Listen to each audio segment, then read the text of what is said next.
Ice cream নিয়ে যাও ice cream. বাবা আমি আইসক্রিম খাবো। আরে বাবু আমার কাছে তো টাকা নেই, কোথা থেকে তোকে আইসক্রিম খাবো? এই তো টাকা বাবা। আরে আমার কাছে তো এই 20 টাকাই আছে, সবজি কিনতে হবে। বাবা আমি আইসক্রিম খাবো, আমিও খাবো। আচ্ছা ঠিক আছে, এই নে টাকা। 5 টাকা 5 টাকা করে খাবি আর 10 টাকা ফেরত নিয়ে আসবি, ঠিক আছে? তাড়াতাড়ি আসবি কেমন? আর টাকা নিতে যেন ভুলিস না। ক টাকা দামের আইসক্রিম দেবো? 5 টাকা দামের। আচ্ছা ঠিক আছে, এ নাও তোমাদের আইসক্রিম।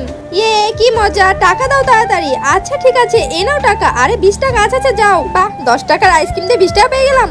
আরে বাচ্চারা তোমরা আইসক্রিম খাচ্ছ, বাকি 10 টাকা আমাকে দাও, আমি ঘরের জন্য সবজি নিয়ে আসি। বাবা টাকা তো ফেরত দেয়নি, কি 10 টাকার আইসক্রিম দিয়ে 20 টাকা নিয়ে নিয়েছে? আরে আমার কাছে তো কোনো টাকা নাই, এখন সবজি কি করে আনবো? বাবা আমাকে মাফ করে দাও। আরে পূজা জানিস আজকে দুটো বাচ্চাকে ঠকিয়ে অনেকগুলো টাকা ইনকাম করেছি। দেখ দেখ কত টাকা। কিন্তু বাবা বাচ্চাদের ঠকিয়ে এই টাকা এনেছো?